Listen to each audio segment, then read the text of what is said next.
Congratulations. Hindi mo ano.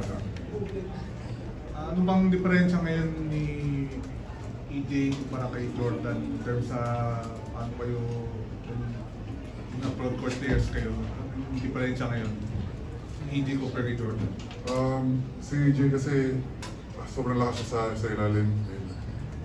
Sobrang lakas siya sa board. Then si Jordan naman like pure scorer talaga eh. Pero ito siya hustle player. Grabe yung energy niya sa loob. So nag-compliment din sa team. So kailangan lang yung adjustments namin. Papanoorin namin yung video bukas. Then magkano kami kung ano yung kailangan namin i-adjust. I know it's just one day, but